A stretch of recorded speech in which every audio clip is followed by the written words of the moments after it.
India real estate guide marathon और आपके साथ मैं हूं कविता कृष्णन। Welcome back. आपके साथ मैं हूं Vipin Bhatt. India real estate guide marathon में अब वक्त है रियल एस्टेट इंडस्ट्री की बात करने का, ये जानने का कि इस वक्त रियल एस्टेट मार्केट का क्या हाल है।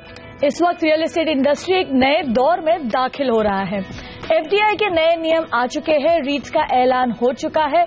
2022 तक सरकार हर परिवार को घर देना चाहती है और इसके अलावा अब देश में शुरू हो रहा है स्मार्ट सिटीज का निर्माण। लेकिन इन सबके बीच इंडस्ट्री के सामने धीमे अप्रूवल प्रोसेस, टैक्स का भारी बोझ और जमीन अधिग्रहण की अड़चनों जैसी बड़ी दिक्कतें भी हैं। तो आज हम इन्हीं सब बातों को करने के लिए हमारे साथ है एक खास पैनल जिसमें शामिल हो रहे हैं देश के जाने माने डेवलपर्स और रियल एस्टेट एक्सपर्ट। हमारे साथ मुंबई स्टूडियो में मौजूद हैं प्रॉपर्टी कंसल्टेंसी फर्म जेएलएल के चेयरमैन और कंट्री हेड अनुज पुरी साहब, और साथ में है वीबीएससी यानी वैल्यू एंड बजट हाउसिंग के मैनेजिंग डायरेक्टर पीएस जयकुमार। आप दोनों का बहुत स्वागत है। इसके अलावा राजधानी दिल्ली से हमारे साथ जुड़ेंगे एसोटेक के एमडी संजीव श्रीवास्तव, और कोलकाता से हमारे साथ मौजूद हैं अंबुजा नियोटिया के सीएमडी हर्षवर्धन नियोटिया।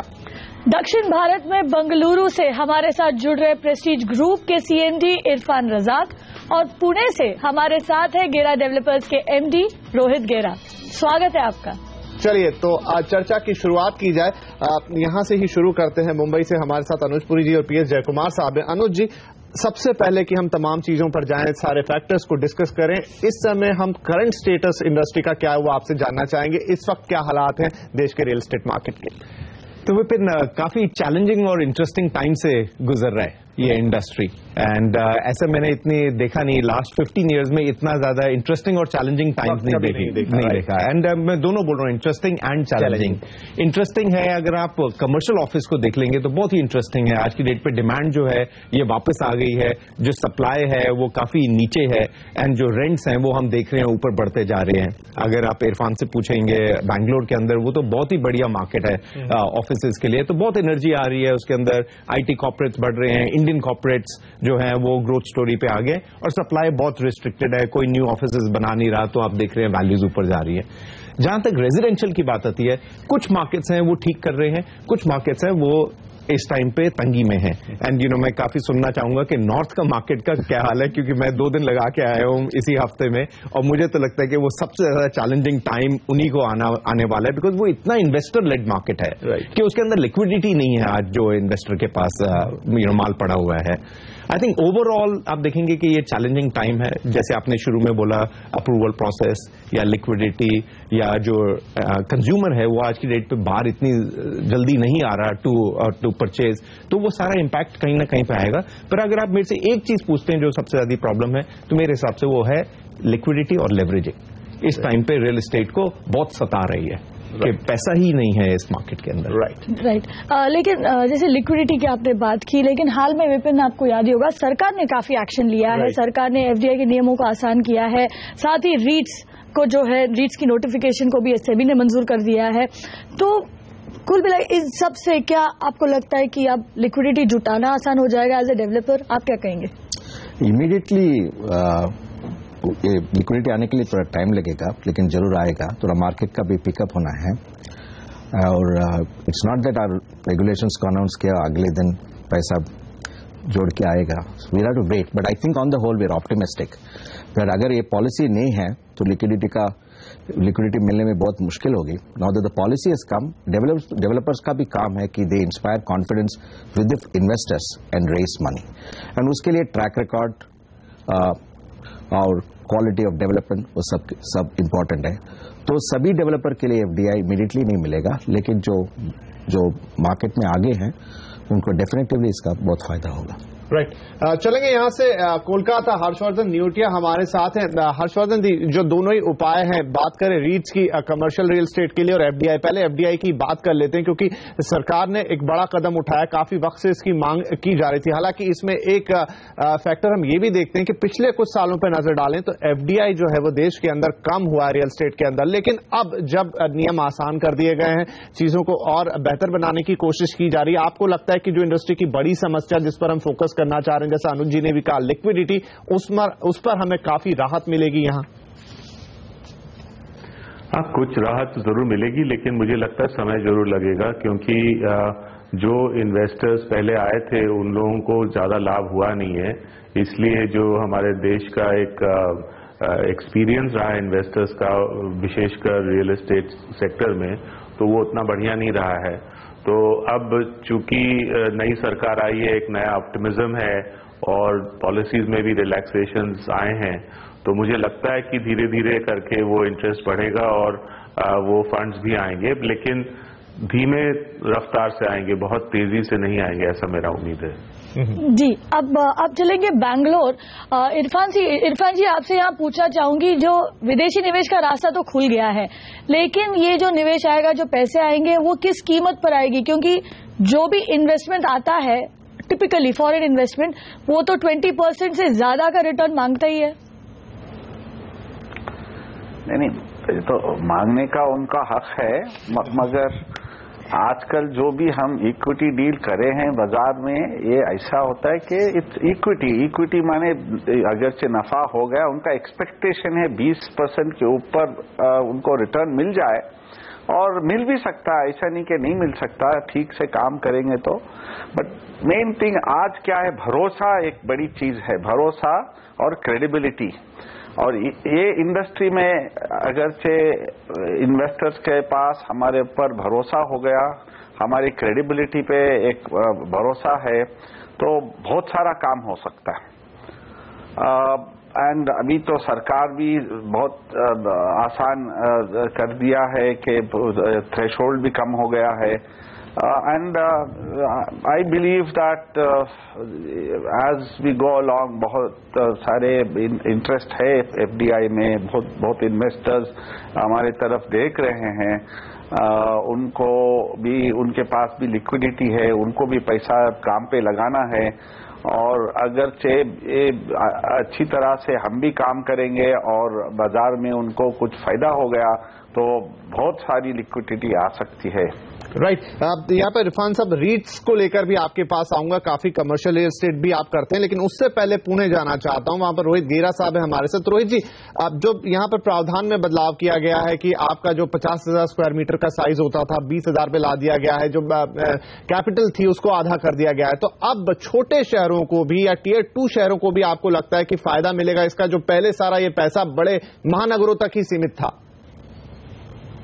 थोड़ा फायदा तो जरूर होगा, इसमें कोई शक नहीं है, मगर मेरे हिसाब से जो जितना पैसा इस इंडस्ट्री को लगता है वो उतना ज्यादा FDI से नहीं आएगा। ज्यादातर जो पैसे इस इंडस्ट्री में लगते हैं वो कस्टमर्स के परचेज से होता है, और जब तक हमने कस्टमर का जो मूड और सेंटिमेंट में बदलाव नहीं देखा, तब तक ये इंडस्ट्री का उतना बढ़ाव नहीं होगा। और उसमें एक मुश्किल है कि जो FDI की जो इन्वेस्टमेंट आती है, वो रिटर्न देने के लिए हमें अगर प्राइसेस नहीं बढ़े तो वो रिटर्न नहीं होता है। तो it is a catch-22 situation. The funds will come in, but we have to see prices rise.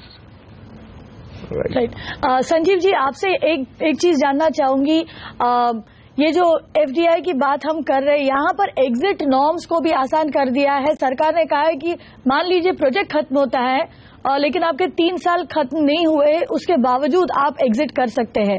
इससे क्या डेवलपर्स को अब निवेशकों को अट्रैक्ट करना और आसान हो जाएगा? नहीं, जरूर, ये तो बहुत अच्छा चेंज हुआ है। अगर ऐसा नहीं होता तो उस सिचुएशन में बहुत ज्यादा इशू होता था, जब प्रोजेक्ट में कैश फ्लो अच्छा है, पैसे पड़े हैं, जो कि हार्डली कोई रिटर्न अर्न करता है, और फंड रहने के बावजूद भी हमें 3 साल का वेट करना पड़ता था, उसके लिए तो बेनिफिट है। बट करंट मार्केट सिचुएशन जैसा चल रहा है, उस समय कैश सरप्लस प्रोजेक्ट 3 साल या 2 साल में नहीं हो पाएगा, अभी ऐसा दिखता है। तो आज अगर कोई इंटर करे और ये सोचे कि हम 2 साल में निकल जाएंगे, ऐसा प्लानिंग नहीं करना चाहिए। बट हाँ, अगर कैश फ्लो अच्छा है, फंड अवेलेबल है, इंटरनल एक्रूवल हो रहा है, तो उनको बाइंडिंग जो फंस जाते थे उसमें उनको बहुत राहत है, और एक पॉजिटिव साइन है, और उनको लगता है कि बहुत अच्छा मूव है ये। राइट, इरफान जी के पास रीट्स पर जाएंगे, लेकिन अनुज जी, अब तक सब आपने डेवलपर्स की बात सुनी, आपको लगता है कि FDI एक पावरफुल इंस्ट्रूमेंट होगा जिस लिक्विडिटी क्रंच की हम बात कर रहे हैं, या नहीं? इसमें अभी भी, और ये शुरुआत अच्छी है, लेकिन अभी बहुत आगे बढ़ने की जरूरत है आपको। और इससे जुड़ा और एक सवाल आपसे पूछना चाहूंगी, क्या आपको लगता है कि इससे पूरा सेक्टर का बैलेंस शीट एक तरह से क्लीन हो जाएगा? ठीक है, सो 2-3 चीजें मैं बोलूंगा इसके अंदर। सबसे पहले तो रोहित ने जैसे बोला कि इससे बैलेंस शीट नहीं क्लियर हो सकता। फंड आएगा, जरूर आएगा, बट इससे बैलेंस शीट नहीं होगा, सेल्स होनी पड़ेंगी। एंड कविता, इस टाइम पे सेल्स में प्रॉब्लम है। हमने देखा था जून जुलाई, just after the Modi government came in, ऊपर गई सेल्स, उसके बाद फिर वापस आ गई है sales. So it is correct कि ठीक है आपको पैसा आएगा, बट क्लीन नहीं हो सकती, बैलेंस शीट क्लीन नहीं हो सकती जब तक सेल्स नहीं बढ़ेंगी। दूसरा, हर्ष का पॉइंट काफी इंटरेस्टिंग पॉइंट था कि अब जो इन्वेस्टर्स आ रहे हैं वो हम देख रहे हैं वो फर्स्ट फेज वाले इन्वेस्टर्स नहीं थे। एंड बड़ा अजीब है ये कि फर्स्ट फेज से कोई इन्वेस्टर नहीं आया सेकेंड फेज में, क्योंकि उनको ठीक मिला ही नहीं रिटर्न। तो ये न्यू इन्वेस्टर्स आ रहे हैं, इसको टाइम लगेगा। ये अभी हमें स्टडी बोल रहे हैं करने के लिए 6-8 महीने, इतनी जल्दी नहीं आएंगे। अगर वही इन्वेस्टर आता और दोबारा डालता पैसे, बहुत जल्दी होना था, उसकी एस्टैब्लिशमेंट थी, पीपल थे, ऑर्गेनाइजेशन बिल्टअप थी, तो this is going to take time. Third, एक वेरी क्विकली, इसके अंदर एक और लास्ट क्लॉज लिखा हुआ है जो प्रेस नोट 2 में आया है, जो हमने अभी डिस्कस नहीं किया विपिन। वो ये क्लॉज बोलता है कि जो आपके कंप्लीटेड एसेट्स है, इंक्लूडिंग रिटेल मॉल्स, उस पे भी एफडीआई आ सकती है। सबसे ज्यादा उस पे फायदा होगा, बिकॉज विपिन वो सेफ इन्वेस्टमेंट है। जैसे हर्ष के मॉल्स है या इरफान के मॉल्स है, वहां पे आप देखो वो इट इज सेफ इन्वेस्टमेंट, वो रिटर्न पे फटाफट फॉरेन डायरेक्ट इन्वेस्टमेंट उठा लेगी। तो उसका मैं समझता हूं कि बहुत ज्यादा एफडीआई का फ्लो आएगा। उसमें कोई सीलिंग नहीं रखी हुई, कोई रिस्ट्रिक्शन नहीं है, कोई आप रिटेल ले सकते हो, ऑफिस ले सकते हो, स्टार्टर टाइटल ले सकते हो। ये भी नहीं कि उसके अंदर 2 लाख स्क्वायर फीट की कोई मिनिमम रिस्ट्रिक्शन रखी हुई। सो मेरे को लगता है कि उसकी जैसे आप क्लैरिफिकेशन आएंगी, काफी डेवलपर्स डालेंगे टू गेट द क्लैरिफिकेशन, आप देखोगे तो उससे लिक्विडिटी आनी शुरू हो जाएगी इस मार्केट में। बट आंसर ये नहीं है कि एफडीआई बैलेंस शीट तो रियल एस्टेट की क्लीन कर देगी। राइट, चलिए, तो एफडीआई आना एक अच्छी बात है, लेकिन पूरी तरह से उस पर निर्भरता आप माने कि रातों रात चीजें बदलेंगी, ये शायद नहीं हो पाएगा। बाकी और कारक भी हैं जो अपना काम करेंगे। तो यहां पर वक्त हो गया छोटे से ब्रेक का, लेकिन जब ब्रेक से बात लौट कर आएंगे तो बात करेंगे रीट्स के ऊपर, और साथ ही अफोर्डेबल हाउसिंग जो इस समय सबसे बड़ा बज़वर्ड है रियल एस्टेट के अंदर, उस पर भी बातचीत होगी। कहीं मत जाइए, तुरंत हाजिर होते हैं इस छोटे से ब्रेक के बाद।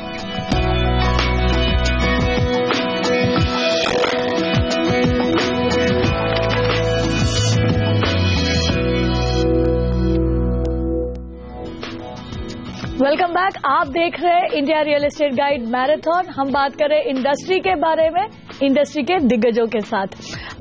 सबसे पहले चलेंगे बैंगलोर। रजाक जी, ब्रेक से पहले हमने आपसे बात किया था, हमने बोला था कि रीट के बारे में आपसे पूछेंगे। ये बताइए, रीट्स के आ जाने से जो नए नियम नोटिफाई हुए, इससे कितना पैसा जो है सेक्टर में आ सकता है, और क्या आप खुद रीट बनाने की तैयारी कर रहे हैं?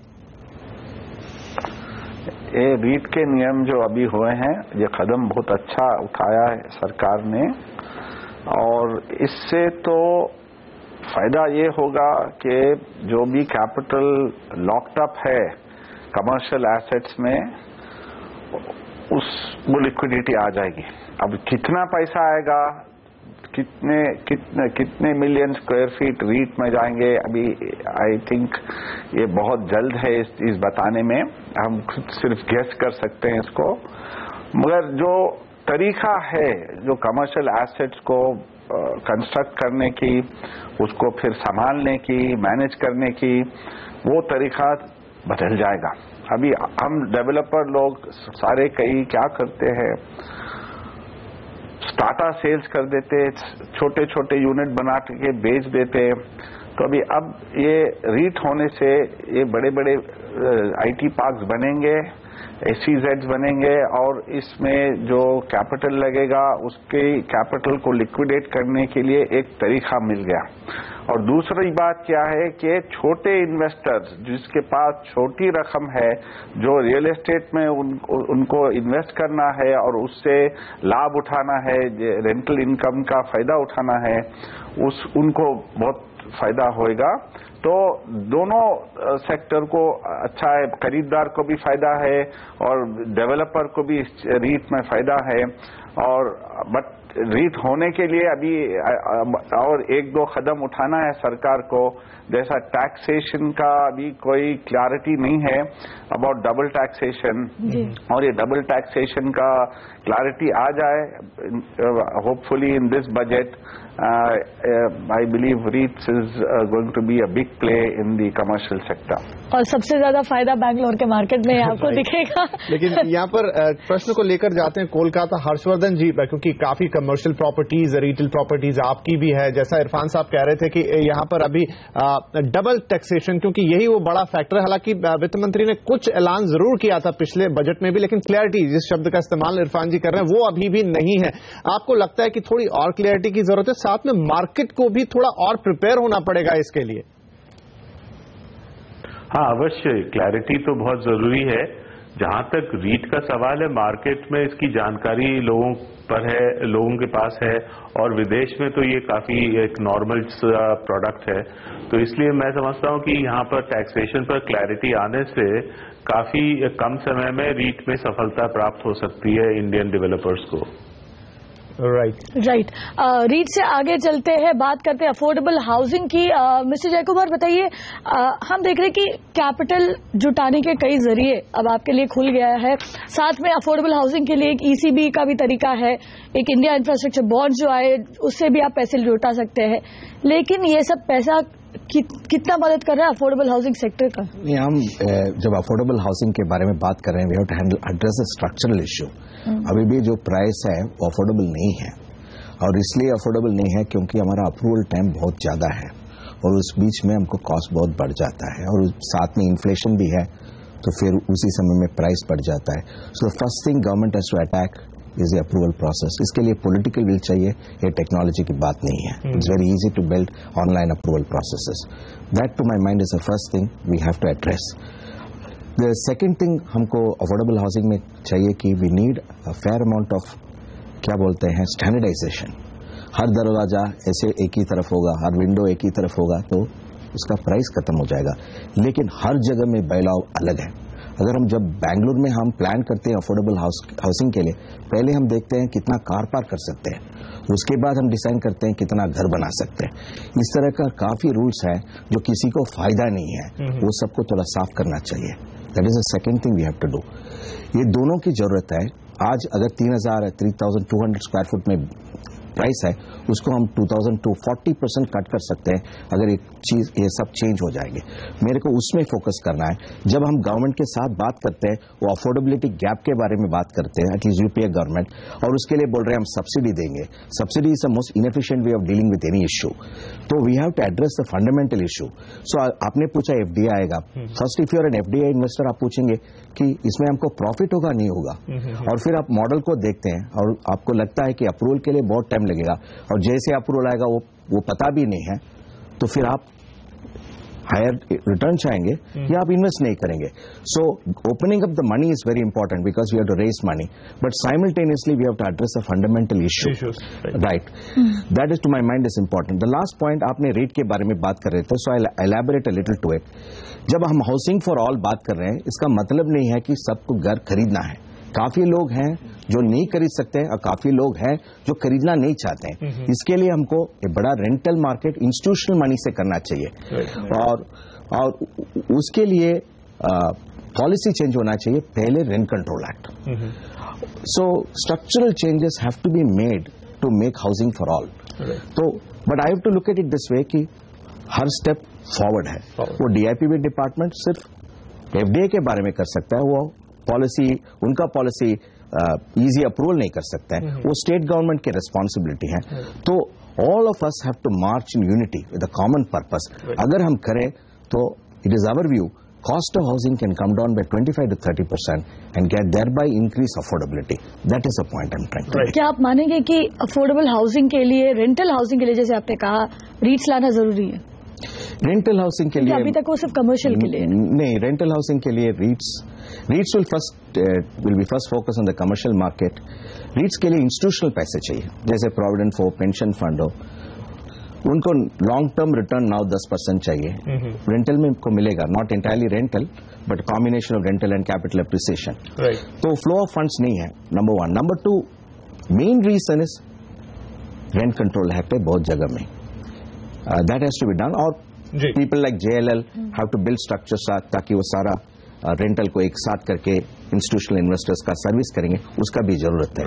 So that's my point of view. Delhi चलेंगे संजय श्रीवास्तव। यहाँ पर जो जय कुमार साहब ने एक बड़ी बात उठाई कि हाउसिंग फॉर ऑल की बात हो रही है, 2022 तक सबको घर देने की बात है, लेकिन आपने एफडीआई ला दिया, नॉर्म्स इजी कर दिए और कोई अब मेरे ख्याल से जो नए नियम है उस हिसाब से तो अब आपके लिए अगर आप अपने हाउसिंग प्रोजेक्ट के अंदर 30% आप अफोर्डेबल बना रहे हैं तो कोई नॉर्म ही आपके लिए नहीं है, कोई सीमा आपके लिए नहीं है उसके ऊपर। लेकिन सिर्फ पैसा लाने से यहाँ पर बात नहीं बनती संजीव जी, उसके बाद जो अप्रूवल प्रोसेस है अगर वो लंबी हो गई तो वो पूरा जो पैसा आप लाए हैं उस कैपिटल की कॉस्ट बढ़ती जाएगी क्योंकि रिटर्न्स उस पर आपको देने होंगे। तो अफोर्डेबल हाउसिंग के लिए एक कदम ठीक है लेकिन और बहुत कुछ करना जरूरी होगा। देखिए, अप्रूवल की अगर बात करें तो मैं एक शब्द में बोलूं तो बहुत बुरा हाल है यहाँ। हम लोग पता नहीं इतने सालों से इस पर फाइट कर रहे हैं कि अप्रूवल प्रोसेस को सिंप्लीफाई करो, लेकिन मैं नाम तो नहीं ले सकता प्रोजेक्ट का, बट देयर आर प्रोजेक्ट जहां पे 2-2, 2.5 साल से अप्रूवल नहीं मिल रहा है, और खास करके जहां पे रिवीजन है प्लान्स का या जहां पे एक फेज पूरा हो गया दूसरा फेज होना है, तो जो अफोर्डेबिलिटी है ना, जो पेपर पे बनाते हैं और कस्टमर को अप्रोच करते हैं कि चलो इस प्राइस में करेंगे, इस वजह से इतना बिगड़ जाता है कि दिल में इच्छा है, चाह है, मगर हम कर नहीं सकते। दूसरा एस्पेक्ट क्या आता है कि कॉन्ट्राडिक्शन ऑफ जो है ना मल्टीपल टैक्सेस, सब कुछ तो सरकार को आज एडवांस चाहिए, लेबर सेस भी एडवांस चाहिए। अगर हम यहाँ पे अपने वैट लग रहे हैं या सेल्स टैक्स लग रहे हैं वो सब मंथ टू मंथ हो रहा है, तो जो कैश फ्लो है उस काम को करने के लिए वो इतना कम बचता है, सच्चाई माने आज के मार्केट में। तो हमें लगता है कि अप्रूवल प्रोसेस को कट करना बात तो हो रही है, बट वही ग्राउंड पे बहुत अच्छा रिजल्ट नहीं दिखाई दे रहा है। तो ये एक बहुत बड़ा फैक्टर है। अफोर्डेबल या मिड सेगमेंट हाउसिंग में भी बात करें तो ये प्रॉब्लम बहुत सीरियस दिखाई दे रहा है। जी, चलेंगे कोलकाता। हर्षवर्धन जी, यहाँ पर आपसे एक सवाल पूछा चाहूंगी जमीन की कीमत के बारे में, जो कि अफोर्डेबल हाउसिंग के लिए एक बहुत बड़ा स्टम्बलिंग ब्लॉक भी है। अब जो लैंड एक्विजिशन बिल आया, जमीन अधिग्रहण का जो नया कानून आया है, उससे जमीन अधिग्रहण की कीमत काफी बढ़ गई है। इस ये जो कानून है उसे रिव्यू करने की बात हो रही है, आपके हिसाब से क्या बदलना चाहिए इसमें? नहीं, दो चीज है। एक तो जो कॉम्पनसेशन उन्होंने उसमें लिखा है वो काफी ऊंचा है, तो उसमें कुछ मॉडिफिकेशंस हो सकते हैं। दूसरा मैं समझता हूं कि जो समस्या है समय का, जो एक एक प्रोसेस क्रॉस करने का, उसमें एक एक्सट्रीम सिचुएशन हो तो 4-5 वर्ष भी लग सकते हैं एक जमीन को अक्वायर करने के लिए, तो वो प्रोसेस को किस तरह से शॉर्टन किया जाए। और तीसरा मैं समझता हूं कि अल्टीमेटली इसका सोल्यूशन लॉन्ग टर्म यही है कि हमारे इंफ्रास्ट्रक्चर शहरों से दूर इलाके तक डेवलप किया जाए, ताकि सस्ती जमीन जो दूर में है उसको हम लोग बाय कनेक्टिविटी पास ला सकें और वहां पर डेवलपमेंट कर सकें, क्योंकि जितना भी जमीन शहर के आसपास इर्द गिर्द में होगा उसका दाम बहुत ऊंचा होगा और वहां पर अफोर्डेबल हाउसिंग करना एक तरीके से डिफिकल्ट हो जाएगा। राइट, तो अफोर्डेबल हाउसिंग के लिए चीजें जरूर हो रही हैं, सरकार का काफी एम्फेसिस भी इसके ऊपर है, लेकिन शुरुआत अच्छी जरूर यहां पर हम कह सकते हैं, लेकिन बहुत कुछ करना होगा और पॉलिसीज को एक्शनेबल बनाना होगा, सिर्फ कागज पर उतार कर काम नहीं चलेगा। चलिए इसी के साथ यहां पर लेते हैं एक छोटा सा ब्रेक से आएंगे तो इस चर्चा को और आगे बढ़ाएंगे।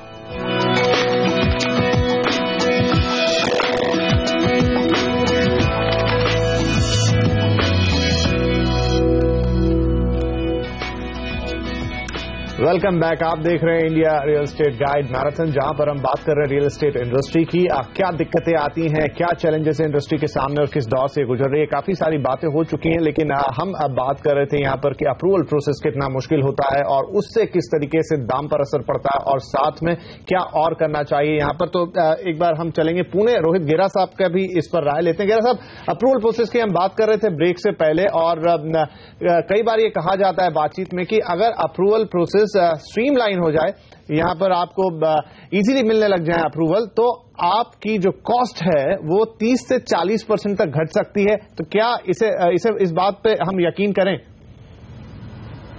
मैं नहीं मानता कि 30 से 40% दाम कम हो सकते हैं। जो इंटरेस्ट का जो कॉस्ट है जब हम जमीन खरीदते हैं, उस पे जो 1.5-2 साल लगता है अप्रूवल के लिए, उतना जो इंटरेस्ट का कॉस्ट है वो सर्टेनली हम कस्टमर को पास ऑन कर सकते हैं। So it depends on land value, size of project, but I don't think that 30-40% savings can be brought, ये सिर्फ हमने अप्रूवल 1 महीने या 2 महीने में कर दिया 1 साल 1.5 साल से, तो मुझे नहीं लगता कि इतना उसमें प्राइसिंग का सेविंग हो सकता है। जी श्रीवास्तव जी, टैक्सेस का भी काफी बड़ा बोझ है रियल एस्टेट सेक्टर में। इनफैक्ट ये कहते हैं कि सबसे ज्यादा ओवर टैक्स इसी सेक्टर को करते हैं। कितना बड़ा तबका है ये प्रोजेक्ट कॉस्ट का? देखिए, जैसे एक हम लोगों ने क्रेडाई के लेवल पे एक केस प्रेजेंट किया, उसमें 30% से ऊपर में तो कोई डाउट नहीं है। अब कोई 35 हो सकता है, 32 हो सकता है, डिफरेंट मैटर है because of state to state. मगर प्रॉब्लम क्या है ना, इसमें बहुत ऐसे टैक्स हैं जो मल्टीपल हैं। एक पेमेंट कर चुके हैं उसके ऊपर, जैसे स्टैम्प ड्यूटी है। अभी एक लैंड खरीदते हैं तो हम 7-8% देते ही हैं, और जब हम कस्टमर को बना के पास करते हैं तो वो अपने आप बिल्ट हो जाता है, जबकि ये देखा जाए तो काफी गलत है एक्चुअली, और ये बर्डन जो है कस्टमर को जाता है। तो मेरा इसमें कहना है कि 2 तरह के टैक्सेस हैं। एक कस्टमर को डायरेक्टली जाता है, जैसे कहीं स्टेट वैट लगा रही है, अगर वैट पास होता है, सर्विसेज लग रहा है, सर्विसेज पास होता है, और एक है जो इंडायरेक्टली उनको कॉस्ट में जा रहा है। अगर इसको सही रेशनलाइज किया जाए, साथ में अप्रूवल प्रोसेस को भी हैंडल करें, तो मैं समझता हूं कि जो बात आप कह रहे 30-40%, ये बहुत दूर नहीं है, ये अचीव किया जा सकता है। और टैक्सेस के ऊपर अब जीएसटी का वेट कर रहे हैं, बट आज मुझे डाउट है कि शायद जीएसटी में रियल एस्टेट को प्रॉपर तवज्जो नहीं दी गई है। सारे सेक्टर को दिया गया, लेकिन हम लोग के सेक्टर को उतना तवज्जो नहीं दिया गया, तो शायद we are not going to get lot of benefit. हमें उम्मीद कम है कि बहुत बेनिफिट हमें मिलने वाला है, कोशिश की गई जरूर। तो जैसे एक नया टैक्स चल रहा है, मैं एग्जांपल के लिए बोलूं, लेबर सेस। लेबर सेस का मतलब है कि जो ग्रॉस कॉन्ट्रैक्ट आप कर रहे हैं, सरकार उस पर क्लैरिफिकेशन देके ग्रॉस काम पे स्टील, सीमेंट, मेटल खरीदते उसके ऊपर भी लगाने को बोल रहे हैं, और उसके बाद वो एडवांस भी मांगते हैं अप्रूवल के टाइम पे। तो बहुत ज्यादा ये टैक्स बर्डन हो रहा है, और अफोर्डेबल हाउसिंग या मिड सेगमेंट हाउसिंग के लिए तो बहुत बड़ा पेन है ये। इस पर जरूर कुछ सोचना चाहिए। अनुज जी, टैक्स की जो हम बात कर रहे थे अभी कि 30-40% तक का कंपोनेंट बना देता है, और उसके अलावा फिर अप्रूवल प्रोसेस भी उस पर भारी हो जाती है। तो जब आप अफोर्डेबल हाउसिंग की बात कर रहे हैं देश के अंदर और सबको घर देने की बात करते हैं, तो क्या इस पूरे सिस्टम को एक बार रिव्यू करके और उसे रैशनलाइज करने की जरूरत नहीं है, और क्या चेंजेस इसमें लाए जा सकते हैं? विपिन, बड़ा अच्छा आपने प्रश्न पूछा है ये वाला। आई थिंक ये एक स्टेप पीछे लेना ही पड़ेगा, क्योंकि विपिन जो हमने देखा है, एंड पहली बारी मैंने देखा है 17 साल के अंदर, पहली बारी 17 इयर्स में मैंने देखा है फ्रॉम जून ऑनवर्ड्स आपकी जो कॉस्ट है दैट हैज एस्केलेटेड और सेल्स वैल्यू नीचे आ गई है। What ever is being produced now by the developers, ये लॉस पे ही प्रोड्यूस हो रहा है। एंड विपिन, जितना मर्जी आप बोल लो कि प्राइसेस नीचे लेके आए, डेवलपर्स लेके आए, अगर लेके आनी होती ना तो ये टाइम था नीचे लाने का, वो ला ही नहीं सकते। सो जेन्युइन प्रॉब्लम है उसके अंदर। मैं तो डेवलपर हूं नहीं, पर मैं आपको बता रहा हूं ये जेन्युइन ही प्रॉब्लम है इसके अंदर, बिकॉज ये बैलेंस शीट इस टाइम पे ऐसी है, ये लॉस ही आ रहा है यहां पर। एंड वो इसलिए आ रहा है आपके लैंड के दाम बढ़े हैं। आई थिंक हर्ष ने बोला, मैं रिपीट नहीं करूंगा उसको, कि इंफ्रास्ट्रक्चर आपको डालना पड़ेगा, लैंड नीचे लेके ही आनी पड़ेगी। आपके टैक्सेस बढ़ गए हैं, आपके कॉस्ट ऑफ रॉ मटेरियल, चाहे वो लेबर है नरेगा की वजह से, चाहे वो सीमेंट है, चाहे वो स्टील है, वो सब बढ़ गए हैं। अप्रूवल की वजह से, जैसे रोहित ने बोला कि डिले हो जाता है, तो कॉस्ट ऑफ फाइनेंसिंग बढ़ गई है, कॉस्ट ऑफ फाइनेंसिंग इटसेल्फ बढ़ गई है, और सेल वैल्यू बढ़ी है। सो ये तो प्रॉब्लम है इस सेक्टर के अंदर, और मैं बता रहा हूं अगर गवर्नमेंट नहीं देखेगी तो ये प्रॉब्लम और कंपाउंड ही होती जा रही है, क्योंकि हमें दिख रहा है कि ये तो अब जून ऑनवर्ड्स ये ऐसे हो गया वेयर कॉस्ट ऐसे जा रही है और सेल्स नीचे की तरफ जा रही है, और ये डेल्टा जो है आपका बढ़ता ही जाएगा। एंड ये पहले भी हुआ था विपिन, ऑफिसेज में देख लो, ये पहले हुआ था 2011 में, ऑफिस बंद हो गए थे, किसी ने ऑफिस ही नहीं बनाए। आज देखो तो ऑफिस के प्राइस फिर ऊपर चलने लग गए बिकॉज सप्लाई नहीं आई। ऐसे ही होएगा रेजिडेंशियल के अंदर, अगर ये प्राइसेस कहीं कहीं से भी सेवरल थिंग जो आपने बोला वो सारी चीजें हैं, चाहे वो अप्रूवल है, टैक्सेस हैं, लैंड है, कॉस्ट ऑफ फाइनेंसिंग है, एफडीआई है, सबको ही लेके आना पड़ेगा। बट एक चीज जरूर है कि ये गवर्नमेंट देख रही है, ये गवर्नमेंट को भी समझ आ गई है कि इसमें प्रॉब्लम है। इसमें बार बार बोलने से कि डेवलपर नीचे लाओ प्राइस, नीचे लाओ प्राइस, वो नहीं होने वाला। अगर होना होता तो इतनी बुरी हालत है इस टाइम पे कि वो प्राइस नीचे आ चुकी होती। जी इरफान जी, इतनी जो समस्याएं हैं रियल एस्टेट सेक्टर के सामने, आपके हिसाब से कोई 2-3 चीजें हैं जो सरकार तुरंत कर सकती है, कोई क्विक फिक्स सोल्यूशन है? नहीं, क्विक फिक्स सोल्यूशन तो हो ही नहीं सकता, बट जैसा कि अनुज ने कहा, सारे गैमेट ऑफ इतने सारे टैक्सेस हैं, और अब प्लस देखो हमारे पास क्या है, जमीन एक हमारी रॉ मटेरियल है, और कंस्ट्रक्शन, और जमीन के लॉज आप राज्य में जाइए, different states different rules are there. अभी जैसा कर्नाटक में जमीन के लिए इतने सारे कठिन रूल्स हैं, जमीन को फिर उसको सुधार के उसको कन्वर्जन करा के बहुत वक्त लगता है। फिर एक तो सरकार को क्या करना चाहिए कि जमीन की अवेलेबिलिटी बहुत आसान कर दी। मैं तो नहीं कह रहा हूं कि सरकार हमें जमीन बेचे, जो प्राइवेट जमीन हमने खरीदते हैं उसको सुधारने के लिए एक सॉर्ट ऑफ ये अर्जेंसी चाहिए गवर्नमेंट में कि इसको हम सीधा करके इस जमीन को बिकम्स अ डेवलपेबल जमीन। अभी आज क्या होता है, जमीन को हम डेवलपेबल स्टेज को लाने के लिए ही 1 साल 2 साल लग जाता है, तो इसका होल्डिंग कॉस्ट बढ़ जाता है। जैसा अभी दूसरे पैनलिस्ट भी कहा, 30 से 35% टैक्स है और डबल टैक्सेशन है। ये उसी प्रोडक्ट पे आप वैट भी लगा रहे, उस पे ही आप सर्विस टैक्स लगवा रहे। और आजकल का अभी बहुत कर्नाटक और तमिलनाडु में एक नया काम हो गया कि गाइडलाइन वैल्यू बढ़ाती जा रही है सरकार, और गाइडलाइन वैल्यू बढ़ाने से क्या होता है, जो कस्टमर 3 साल 4 साल 5 साल पहले जो पुराने भाव में मकान खरीदे थे और आज उन्होंने जाके रजिस्ट्रेशन करना है, जब मकान तैयार हो गया वो स्टैम्प ड्यूटी दे रहे हैं नए रेट पे, और उनका वो जो 8% या 7% स्टैम्प ड्यूटी है इन एक्चुअलिटी जाके 15% 16% हो जाता है। तो ये पूरा बर्डन पड़ रहा है कंज्यूमर पे। तो कंज्यूमर किस भरोसे में, किस इससे वो उनके भी बजट्स होते, उनके भी कोई सैलरीज होते, तो उस हिसाब से affordability barrier also is breached. इसके लिए जब आपका अफोर्डेबिलिटी बैरियर ब्रीच हो जाता है तो बिक्री कम हो जाती है। तो it's a catch two situation where आप भाव बढ़ा नहीं सकते, क्योंकि भाव बहुत बढ़ गया तो कस्टमर के पास जो खरीदने की जो कैपेसिटी है वो खरीद नहीं सकते, और आप भाव क्यों कम नहीं कर सकते, आपके इतने सारे इनपुट कॉस्ट बढ़ गए, आप भाव कम नहीं कर सकते। सो फाइनली क्या होएगा कि मकान ही बनाना बंद हो जाएगा। जो बात अभी अनुज कर रहे थे कि ये चीजें आपस में ही उलझ जाएंगी और एक रोड ब्लॉक सा क्रिएट हो जाएगा यहाँ पर, तो अब इस रोड ब्लॉक को ही दूर करना है, उसी पर हमारी ये चर्चा हो रही है। यहाँ लेना होगा एक छोटा सा ब्रेक से आएंगे तो इस बात को आगे बढ़ाएंगे, साथ ही बात करेंगे रियल एस्टेट रेगुलेटर की भी और एक आउटलुक लेंगे मार्केट का हमारे सभी एक्सपर्ट और डेवलपर से। बने रहिए हमारे साथ।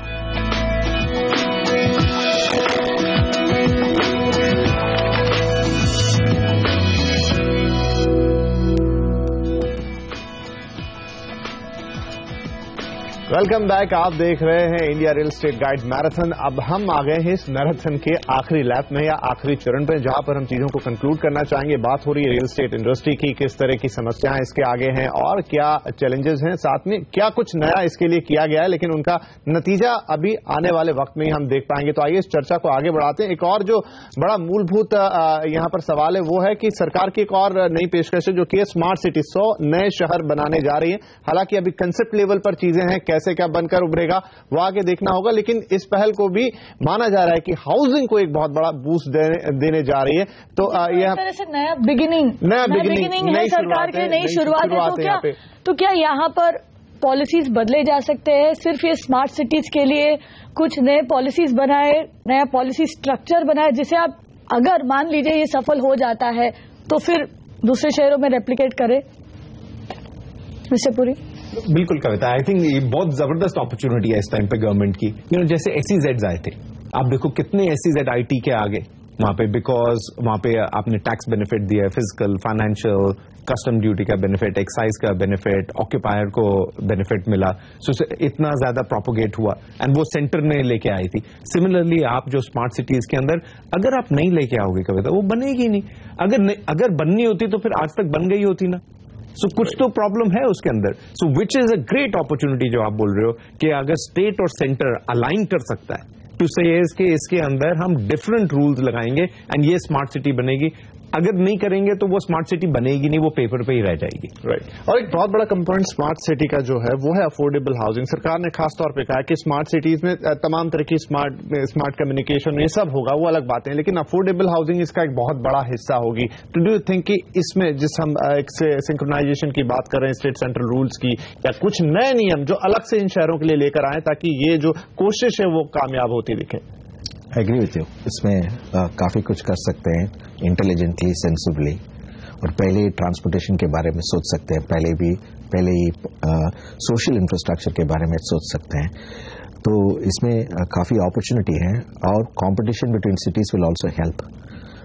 तो इसमें है, बट लेकिन we have to first deal with the problem कि जो लोग हमारे 1.2 बिलियन है वो अभी कहाँ रहते हैं, उसका तो सोल्यूशन निकालना है।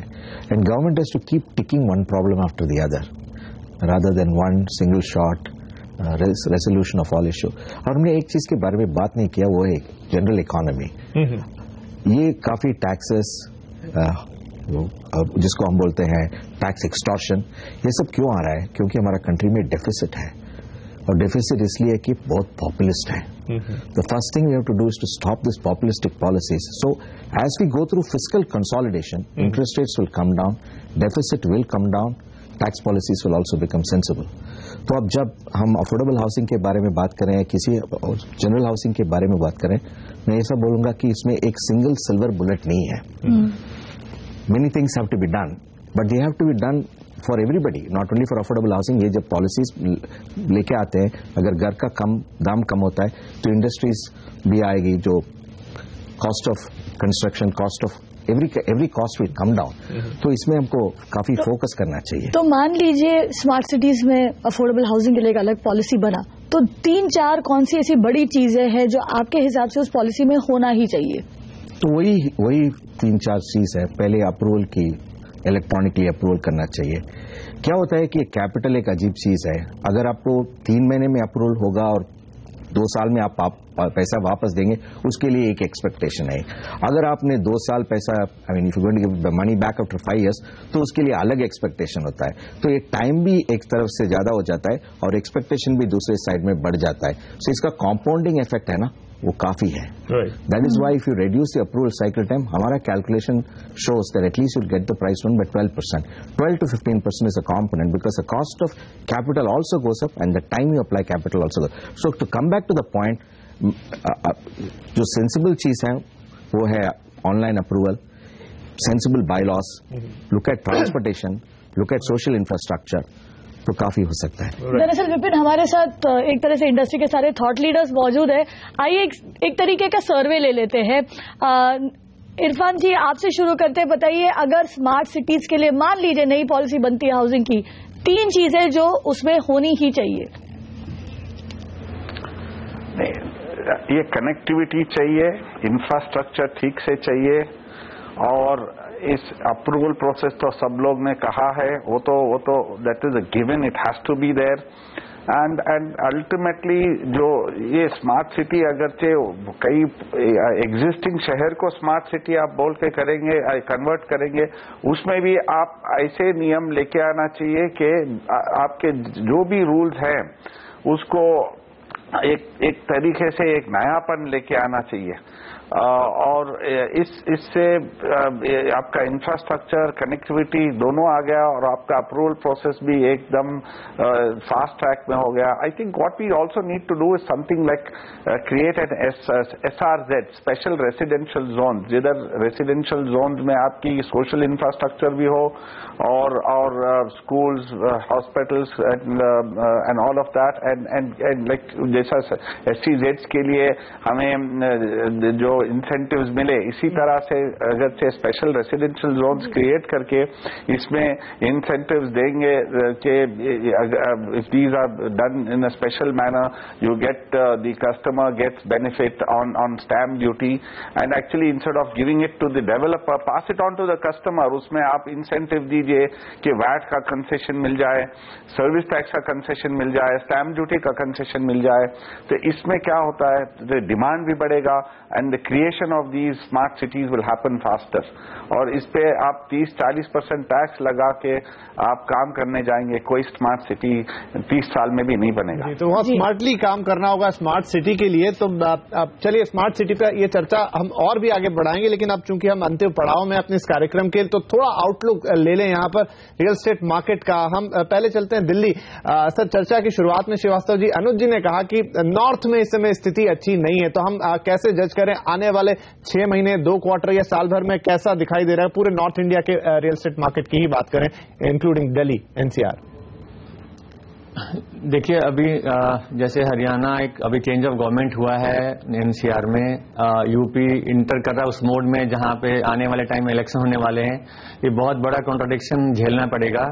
एंड अगर अप्रूवल प्रोसेस जो पिछले बार था हरियाणा में और अभी में कंसिस्टेंसी नहीं हुई और डिले हुआ, तो आई थिंक इसका फ्लिप साइड ये है कि नई सप्लाई नहीं आएगी तो प्राइसेस बढ़ेंगे या सेल बढ़ेंगे।